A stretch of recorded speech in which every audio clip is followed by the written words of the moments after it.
Anybody got any bad dad jokes? How many of your dads have told some really bad dad jokes? Okay. Some of you are really nervous about my child's raising their hand. Shouldn't have asked that question. Hey, before we get started this morning, I thought it would be fun to see what it looks like when dads have to go to dad joke therapy. You want to play that video?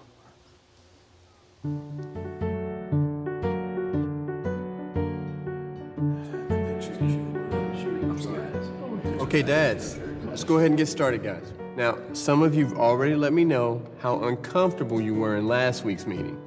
So tonight, we're gonna try to respect each other's boundaries. What? Tonight, we've also got a guest with us, David. And would you like to introduce yourself? Yeah. Hey guys, I'm David. What's up, David? How many kids do you have, David? None, at least not at the moment. My wife is pregnant, and she should be delivering any day now. That's great. Super. Great. Who'd like to go first? Anyone? I'll go. Perfect. Todd? Yes. My daughter and I went to the mall, and she said she wanted to take the stairs to the second level. And I said, I don't trust stairs because they're always up to something. Todd, I'm sorry that happened. I encourage you to try to resist the urge to make jokes like that. My turn? Okay. Can I go? Okay. Yesterday, actually, my daughter got home and she asked me how my day was. And I said, well, a guy tried to sell me a coffin, but that's the last thing I need. Oh, Jerry, that joke was dead on arrival. Because it's the last thing I need. David, how about you? Oh, I didn't say This is a safe zone. Just jump on in. Yeah, I guess I'm just scared of being a dad. I'm afraid I'm gonna start telling bad jokes just like my dad. Well, it might be in our nature. We can fight against it. Hey, speaking of nature, I tried to catch some fog yesterday. I missed. M-I-S-T. You're a monster. This is where the boundary is. I'm done. This is where you are. Hello? Really? Okay, yeah, no. Yeah, I'll be right there. That was Julie. Her water just broke. I guess the baby finally ran out of womb. I'm gonna be a dad. Don't you think you should be going? Oh, yeah.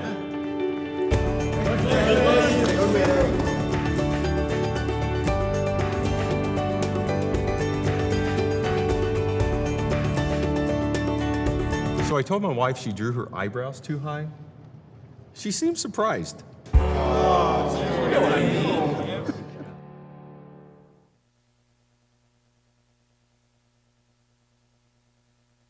Your point.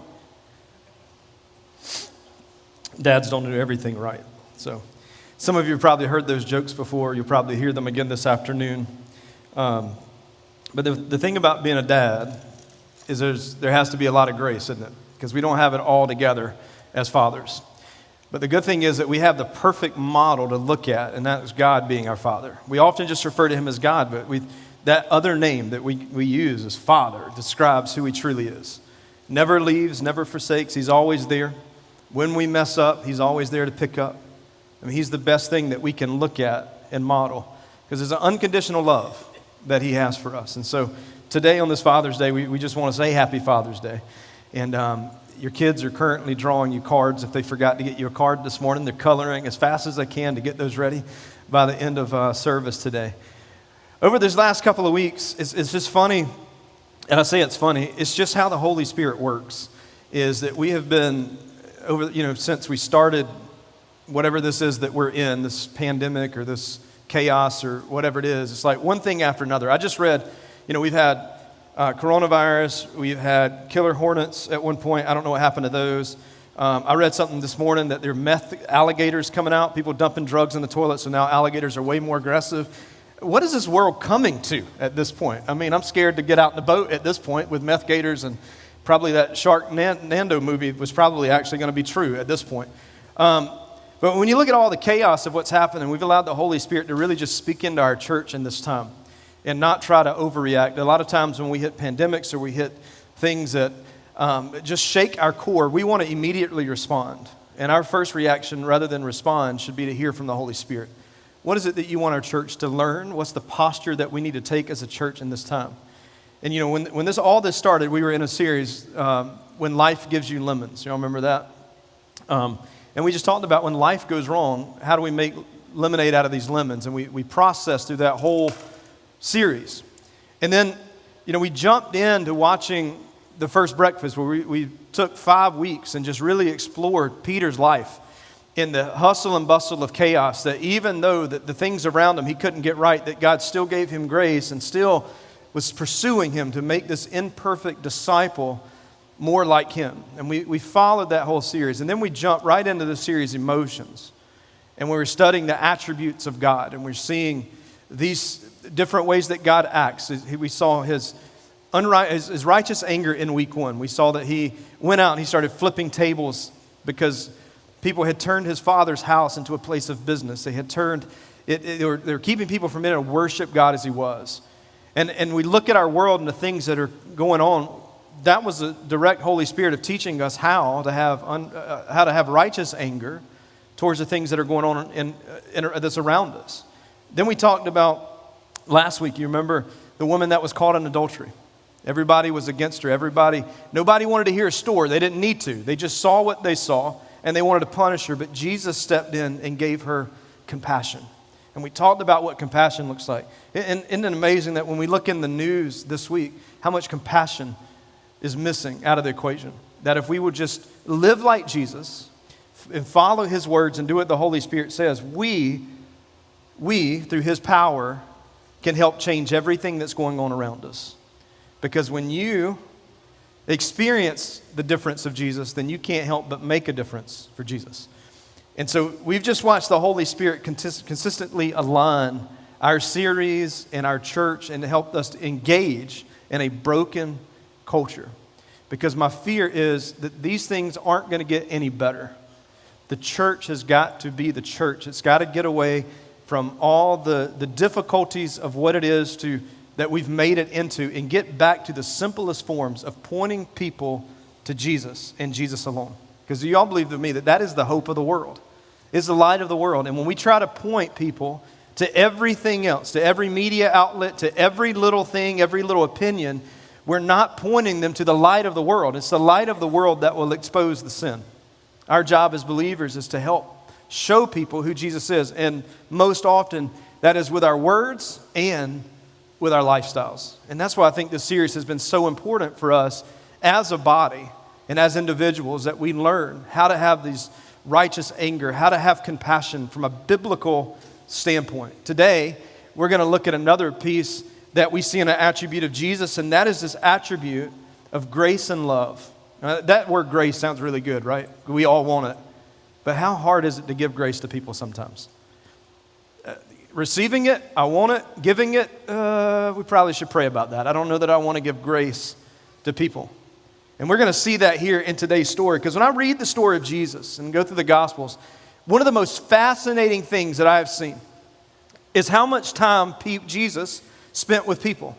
Would you agree with me that Jesus was a people person?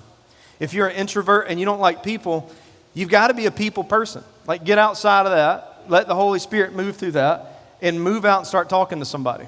Even take baby steps into getting to talk to people. Because maybe for you, the baby step, it was for me, the cashier at the register only had just a few minutes, so I could quickly say something. If I said something dumb, it didn't matter. I'm going to be out of there in like 30 seconds anyway. Unless your credit card gets denied and declined, then you're stuck in awkward conversation. But just pushing out and spending time with people. This is why the Bible always talks about community, of just pushing and spending time with people. If we think through his life, and I begin to recall all the people that Jesus hung out with, they weren't the perfect religious people. They were broken, oftentimes notorious sinners. They were hyper-religious people. He was friends with all sorts of people. There was no limit to who Jesus hung out with. And that's what often ticked off people on the religious sides of who Jesus was hanging out with. So many of his friends had these notorious sinners. They were rejects in society.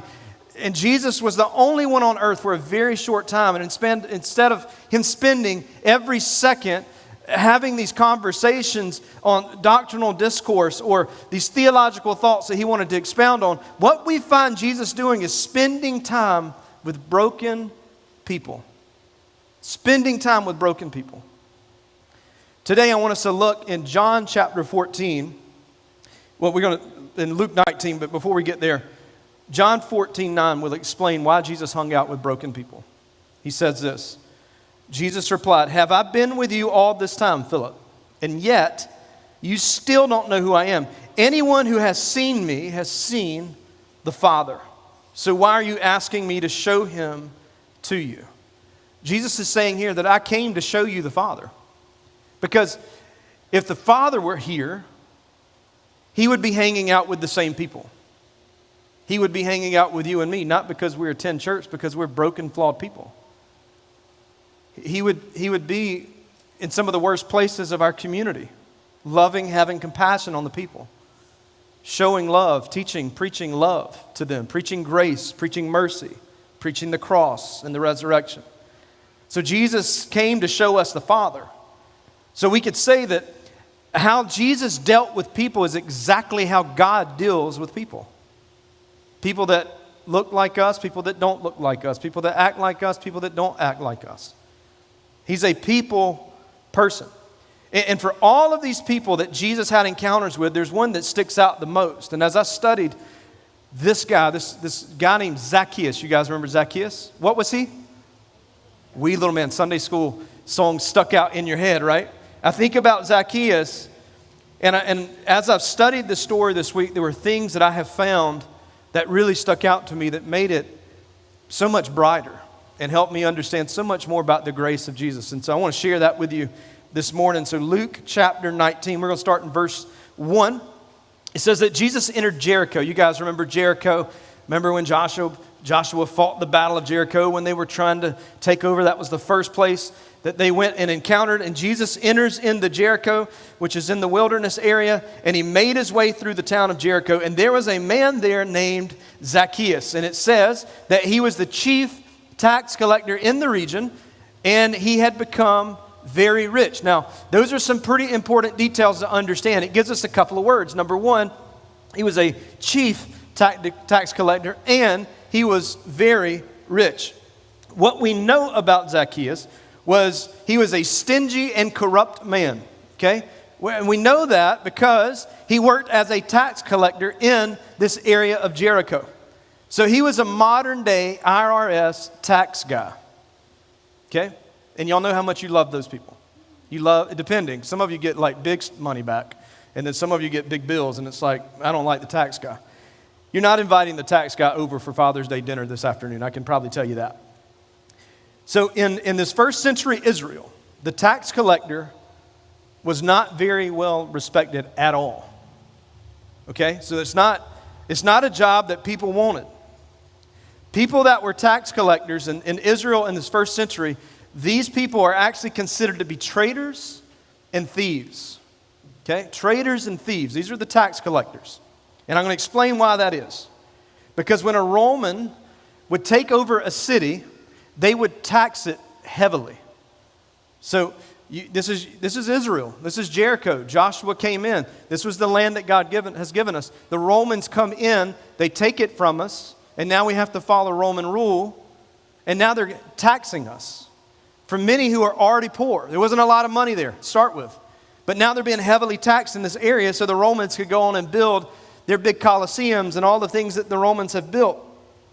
But what they knew was if they put a Roman in charge of this Jericho where all these Jewish people, they knew that there was money that was hidden. So they would hide some money where the Romans being put in charge wouldn't know where all this money was. So what would they do? They would pick a Jewish person from that area who would know the people and know where all this hidden money was, and they would put them in charge as the chief tax collector. This is where Zacchaeus gets his job. He knew where all the hidden money was. He's a native of the city. He knows the city well. He knows where the hidden money is. And so now he's going to collect taxes on behalf of the Romans. And the Romans would tell him this. They would say, This is how much money we want. This is what the tax is going to cost. This is what we expect you to bring us back, Zacchaeus. But if you charge anything over this, we don't care, take whatever you want. But you're going to give us this percentage and you can go and tax somebody more. In other words, your tax bill from the Romans may be $1,000. But Zacchaeus has got to pick it up. It's now going to be $2,000. Now, how fair is that? This is why he was considered to be a thief and a traitor, because this is a Jewish man taxing his own people for the enemy, the Romans. So people didn't think too highly of Zacchaeus. And here's what the funny thing is. You know what Zacchaeus' name means? It means pure and innocent. He was so far from being pure or innocent in the way that he was collecting these taxes on behalf of the Roman people. He's working for the enemy. He's working for the oppressors. Now, Zacchaeus, being a chief tax collector, would have been assigned a group of people, a squad of soldiers who would help him to enforce the tax. So if he would go after this money and people refused to give him the money, he would just call on his guys. They would come. They would often beat Jewish people and kill Jewish people for not paying their taxes. Now, can we just stop right there and thank God that we're not at that place yet, that if we can't pay our taxes, they'll come and beat us, okay? And this is what's happening. It's being initiated by a Jewish person onto his own people. Again, this is where the hatred is coming from towards Zacchaeus. So these guys go and get this money for their own people and for Israel, and in the process, they keep a bunch of money for themselves. They get really rich off of their own people, even those, again, who couldn't pay the tax bill, because they would just take your stuff. We're going to take all your animals, we're going to take your house, or we're going to take whatever they could take to get money. And they would do this to their own neighbors, their own friends, and even the very people that they grew up with. So tax collectors were awful people in biblical times. As a matter of fact, in the Jewish Mishnah, this is the oral law of the Jewish people, it says this, that a tax collector was so awful that they should not even be considered human, and that it was not a sin to lie to them because lying to an animal is not a sin. That was their take. So, thou shalt not lie, except to the tax collector, because they're just an animal and it's not a sin to lie to an animal. But then you get to the Pharisees. You remember these Pharisees always had these rules and regulations and were always felt like they were better than everybody else, and they were so holy. Well, even the holy Pharisees, they also had something to say. Like, these guys weren't the best of people, but we can see in Luke chapter 18, verse 11, look what the Pharisee says about the tax collector. The Pharisee stood by himself and prayed this prayer. I thank you, God, that I am not like other people, cheaters, sinners, adulterers, and look. And I'm certainly not like the tax collector. Did you see the group of people that he put the tax collector in? Like, they do not like them. Even Jesus references how the people feel about the tax collector. And Zacchaeus, again, is not just a tax collector. He is the chief tax collector, which puts him in a whole different ballgame, and people can't stand him because he runs the show. Now look at verse 3. It says that he tried to get a look at Jesus, but he was too short. Anybody else have that problem? Okay, thank you, Jesus. So Jesus acknowledges us. He doesn't say anything about tall people. The one time he references tall people, it was Goliath, and you saw what happened to that. So do not team up on short people.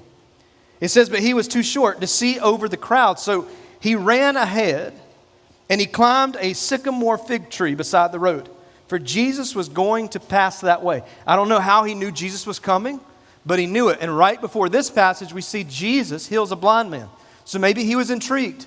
Maybe he wanted to know. Maybe he was trying to get in that tree to see Jesus and to kind of monitor, oh, that guy didn't pay his tax. There he goes. We've been on the run for a while. Now we got him. But somehow Zacchaeus hears, he wanted to position himself to see Jesus.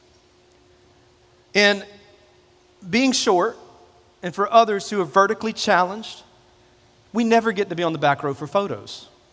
It's always, no, to the front. You got to get in the front. You want me to take a knee? No, we can see over you. We're fine. Anybody have that problem too on family photos? Every time.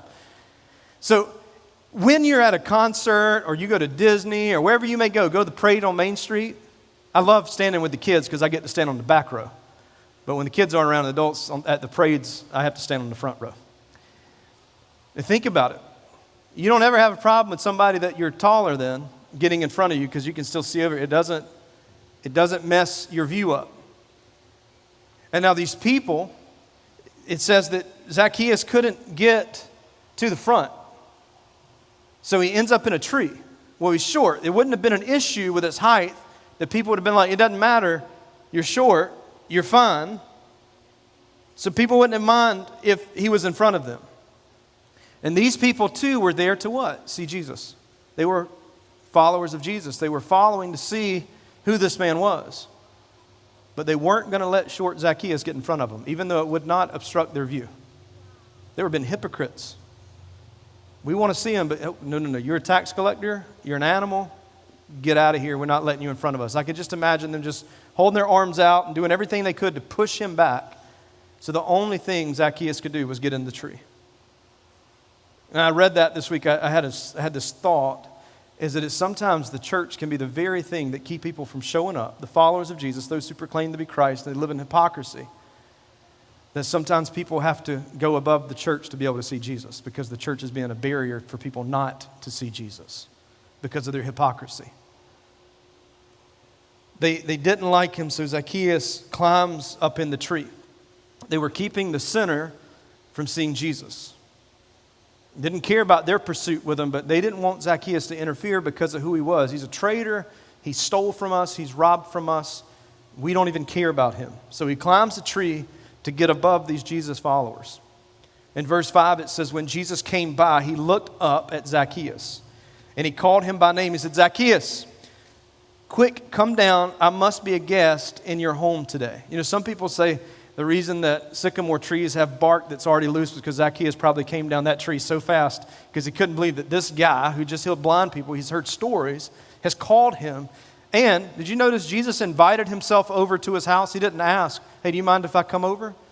He said, no, I'm coming to your house today. I'm coming. Jericho being one of the most powerful cities in Israel at this time. And here comes the most well-known person of all of Israel is Jesus. And Jesus does not ask to meet with the ruler of Jericho. He's not asking to meet with the religious leaders of Jericho. He has invited himself to one of the worst people in all of Jericho, and that was Zacchaeus. He didn't choose to go to anywhere else. It would have been simple to go to the temple there, the synagogue. It would have been easy to hang out with the religious leaders and argue some doctrinal and theological concepts. But he doesn't do that. He acknowledges the person that was away from the group, and he pulls him in and says, I'm coming to your house today. And in this culture, to go to someone's house, to share a meal with someone, it would have been a sign of an intimate fellowship. It meant that you were accepting that person, that you were committing yourself to this loving relationship. Look at verse 6. It says that Zacchaeus quickly climbed down. He took Jesus to his house in great excitement. Listen, Zacchaeus wasn't even prepared. He didn't know that he was having a guest come over. You know how you are when you find out somebody's coming over to your house. You clean, you do whatever you like. The whole house has to be spotless. Like your bed in your master bedroom has to be made because you're worried. I never understood why my bed in my master bedroom needs to be made because I don't ever take guests in. Oh, this is our bedroom, by the way. I don't know if you've ever seen our bedroom. And so anyway, maybe you're not like me. You have to have that bed made. But he quickly, with excitement and joy, of course he's excited. Of course he has joy. This most well-known person of all of Israel has invited themselves, this potential Messiah has invited himself to come to our home. And so here he goes, and what Jesus is saying is that the people were displeased with Jesus because he was hanging out with the wrong people. And it says he has gone to be the guest of a notorious sinner, and they begin to grumble and complain. They didn't like it because, again, in this culture, sitting and having a meal was an intimate thing with someone of showing that you accepted them as who they were. And Jesus extends this invitation to Zacchaeus before he cleans up his life. He didn't do anything yet. And Jesus gives him this invitation. And the Pharisees became furious. And they were saying, he's eating with this notorious sinner? Here's what they didn't realize. This is the most important thing for us to understand. Jesus is a friend to sinners. That is a good news for us today. That Jesus is a friend to sinners. He doesn't cast us away. He doesn't push us away. He loves us. The Pharisees didn't understand that. The Pharisees here are upset because Jesus is breaking all of the religious rules by having this guy in his home. And they didn't understand. You got to know that the Pharisees make up rules because rules are easier to deal with than grace is. Rules are easier than grace. Rules only prove our propensity to want to sin and do wrong things. But here we are. Grace has entered the conversation, and grace has made himself comfortable in the home of this sinner. See, Pharisees now realize that grace now has a face, and the face of grace is Jesus. They're seeing that.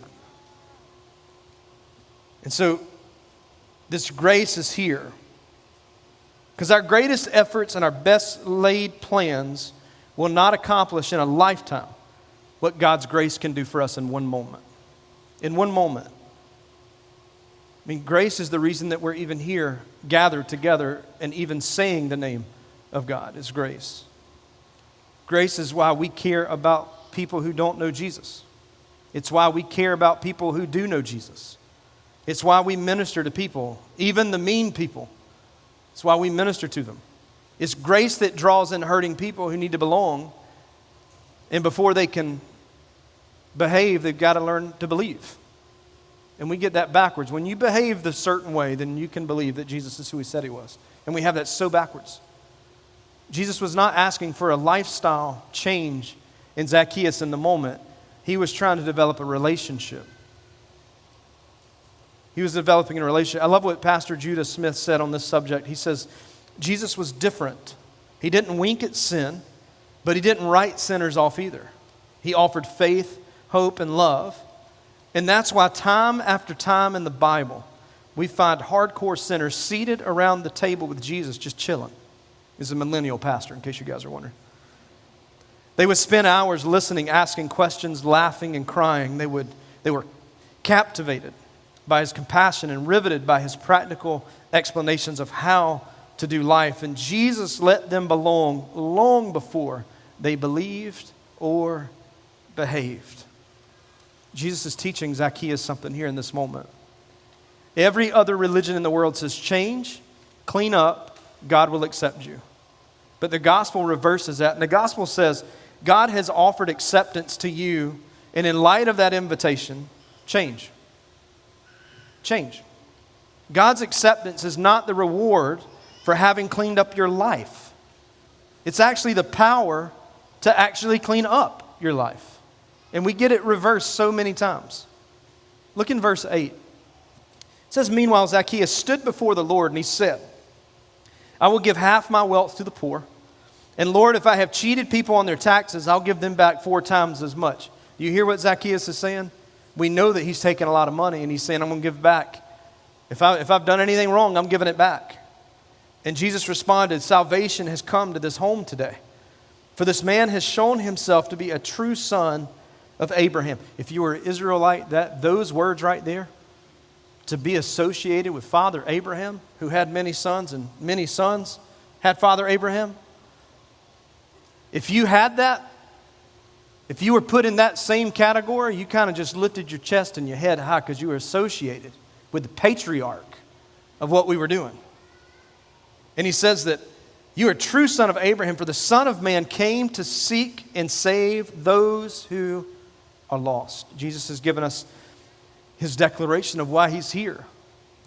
And Jesus said, salvation has come to this house. Religion points outward to say, Zacchaeus, go do that and you'll obtain salvation if you do these things, if you'll do these works. But Jesus' gospel is, Zacchaeus, salvation has come to your house. It just walked in freely as a gift and made a seat at your table. That's who Jesus is. And in response to that gift, Zacchaeus immediately has a life change. Immediately. Because he recognizes the grace that is sitting in front of him. And he experiences just, I would imagine, the conversations that were happening around that table. I imagine Zacchaeus is just asking question after question after question and learning. And Jesus is being so gentle. And I'm sure that there was a piece of him just waiting for Jesus to blast him for everything that he had done. But it never came. Because he just used grace and his love and his compassion. And sure, Jesus was angry about it. But the way that he communicated to Zacchaeus. And verse 8 says that change came. It tells us that Zacchaeus gave half his wealth to the poor and that he was going to pay back 4 times to all of the people that he felt like he had cheated on their taxes. He'd been doing this for years. The Levitical law said that if you stole from someone and got caught, you were supposed to repay them and add 20% to what they did. And there was only one situation which you would repay back 4 times. So remember, Zacchaeus said, I'm going to pay back 4 times. The only time that you would pay back 4 times is if you stole someone's cow. Y'all know why? Because if you stole someone's cow, you could put someone in utter financial ruin. There's your dad joke for today. But Zacchaeus is not giving this money back because he has to. I want you to understand that. He's giving it back because he wants to. He realizes there's a change that has happened. He's experienced grace. There's nothing in the Bible about giving away 50% of what you have. That's his choice. We serve, not because we have to, because we realize we get to do this. Because we've experienced grace. Because have to do something is a burden mindset. I have to cut my grass. I have to wash these clothes. I have to go to work. I can be a burden mindset, but I get to is a blessing mindset of understanding what you have and what God has done in your life. And you appreciate it a lot more. So Zacchaeus does this freely because he's experienced grace. He got a taste of it. And when he got a taste of it, money lost its hold on Zacchaeus. It wasn't an important thing for him anymore. The lavish lifestyle that he had wasn't an important thing. He realized the most important thing that he had in his life in that moment was that relationship with the Savior, the Messiah, Jesus. And so our affections and awe of Jesus become so large that all the lesser attractions will begin to be brought into order when we recognize who he is. Our capacity to Jesus is so strong that all the other captivities that we have been broken because of our relationship with Jesus. And I'll tell you that we have to grasp this truth about Jesus. We have to grasp this truth that Jesus didn't come into the world to condemn it. He didn't come to condemn the world. He already knew the world was bad. He came to save it. He came to save it. You go to the doctor and your temperature's up and your nose is running and you're sneezing constantly. You don't need that doctor to walk in the room and go, all right, I have concluded that you are sick. Okay. Well, I knew that before I walked in the room. What you need the doctor to say is, okay, this is what we're going to do to get this fixed. You're going to do this, and you're going to have these 5-step programs. You're going to do this. When we walk into the room with Jesus, he didn't come to tell us that we were sick. We knew that we were sick. Jesus walked in and said, this is how we're going to fix this. And we're going to fix it with the blood. Because you need a blood transfusion. You need my blood to replace your sin-infected blood. And I'm going to give it to you on a cross. Because when Jesus came here, he knew that he came to save the world. He didn't come out to highlight his holiness and how good he was and to shame people who didn't measure up. That's not what he did. He came to find sinners and offer these sinners a way out. He came to give hope to desperate, lonely, hurting people. He came to replace our quiet desperation with righteousness and peace and joy. That's what he has come to give us. And what we see here with Zacchaeus is that Jesus didn't care about the scandal. He cared about the scandalous. Cared about the scandalous. He didn't ask Zacchaeus to give me the backstory of your whole life and let's see where it went wrong. What he did with Zacchaeus is said, I care about you. How are you doing? How's your life? And there was never judgment cast on to him. And sometimes I think you and I have a hard time believing that we'll look at ourselves through the filter of our failures and losses in life. And we begin to view ourselves outside of the way that the Bible would view us, or outside of the way the Father and Jesus would view us. And we begin asking, like, how can God even love me? How could I ever be successful in life? How could we ever help other people when I feel like my life is a wreck? But Jesus looks past our sin and loves us for who we are. And when he called you, he knew what he was getting. If we truly believe that God is all-knowing, he knew what he was getting when he pulled me on his team, when he adopted us. He knew what he was getting with you. That's scary in some aspect, but also it's very hopeful, because sometimes you need somebody else to see something in you that you never see, and God does. So Jesus looks past that. A way has been made for our relationship with him to be restored so that we could have a relationship with God. But I think what happens is we get in a hurry to perfect ourselves. We've got to do these things because we think that when we do these things, God's going to love us more. That I need to serve on these 10 teams. I need to be in at least 15 different small groups. And I need to at least drive by the church 7 times. And that will bring me so close to God. And you know what? I think God smiles more when you just wake up in the morning and just acknowledge that he's there. Because there's nothing that you and I will ever do that will make God love us any less or love us any more. He has lavished his love on us, is what Paul says. And this is what Zacchaeus experiences. He knows that God has accepted him. He's not in a hurry to seek perfection. Zacchaeus has got a long broken road that's got to be repaired. He's got some things he's going to have to work through. God is not in a hurry to fix us. Our behavior, listen to this, our behavior is not his first priority. Our relationship is his first priority.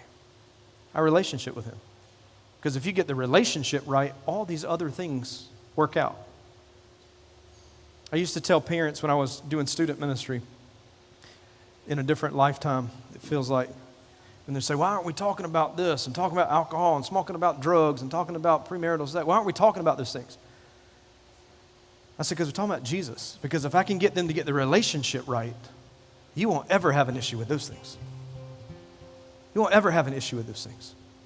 Because Jesus is concerned with the relationship as the number one priority before he is behavior. Jesus is obsessed with loving us and spending time with us. He sees us as we are. He loves us as we are. Listen, that doesn't mean that we have this grace to do whatever we want, because when that relationship is established, we don't want to do those things. Think about your spouse. You don't want to cheat on your spouse because you love your spouse. You would never do anything to jeopardize that relationship. So you do things that are outside of your norm.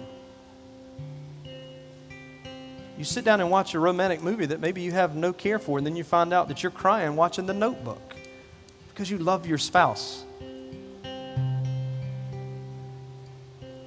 The behavior will come when grace is experienced.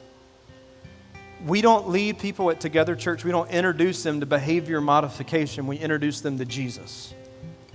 And we let Jesus do the rest. Because we know that no sin is so great that the blood of Jesus cannot cover it. It covers a multitude of sins. His love is so deep and wide that he can, in one moment of faith, forgive our past, our present, and our future. Sin is simply not a problem for God. It's not a problem. And the depth of God's love is unmistakable. Many people will wander through their life wondering if God loves them or not. Or even worse, if they are lovable at all. And if they have all the signs of having great life, their choices may have left them feeling empty and outside the flow of society. But let me tell you this, Jesus only needs a moment to open the eyes of the soul for them to see and experience grace. To experience the infinite love of God. I will tell you the most important thing you can walk out of here today is this point. A moment with Jesus changes everything. A moment with Jesus changes everything. We get so caught up in how long we need to have a quiet time. Is it 30 minutes? Is it 10 minutes? Is it 4 hours? Whatever it is between you and God, just have it. Don't put time restraints on the time that you spend with Jesus. Go into it knowing that if I read the entire Bible, but God has one word that stands out for me, that one word, that one moment with Him changes everything. That one prayer changes everything. That one encouragement changes everything. I think we get so caught up in having to do the big things that we miss the small things that God's trying to do. Because He works through the small things. He worked through Zacchaeus. I'm sure the days after that were hard because he cheated some people. And I'm sure there were some people skeptical when he started giving things back. And by the way, I'm sure, we don't read it, but I'm sure at some point he had to go back to the Romans and say, hey guys, this is not working for me. I can't do it this way anymore. And it probably cost him. We don't know what happened. But what we do know is that one moment changed everything. For Zacchaeus, it was one moment. He had to get above the hypocrisy of people who claimed to love God and be zealous towards the love of God. He had to get above them to be able to see Jesus, and he was hiding in the tree. But Jesus sees him and calls him, get this, calls him by name. Calls him by name. And it was in that invitation that he would forever be changed. Forever be changed. Because Zacchaeus moves from making, because he's Jewish, he follows the religious codes.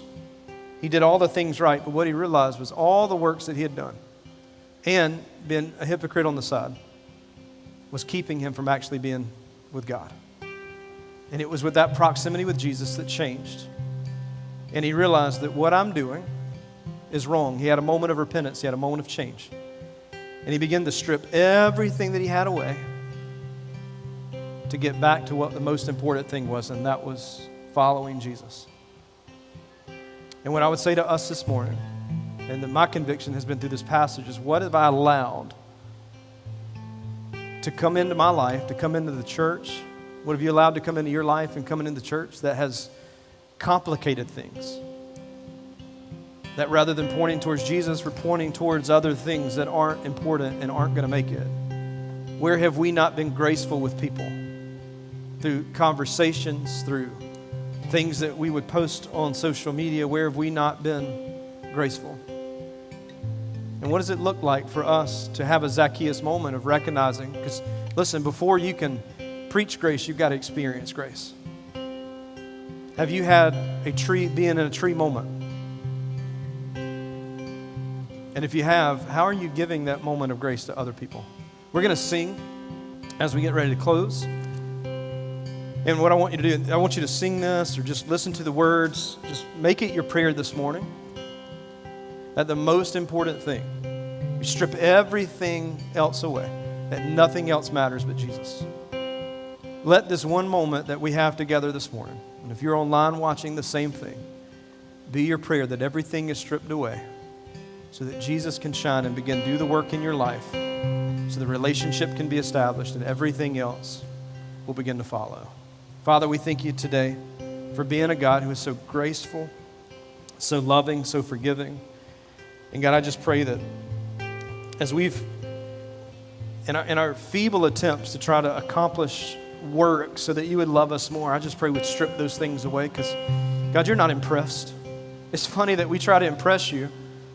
You're the same God that spoke and things like the Grand Canyon were made. I mean, the Grand Canyon was once just a wave in your vocal cords, and I'm trying to impress you with my life and the things that I do. And God, you already love me and you're already proud of me. I don't need to do anything to make you love me more. God, you just are asking that I be obedient to what you've called me to do and what you've called us to do. And so as we sing this morning, our prayer is that you would be our focus and we would see you. And we pray these things in your name. Amen.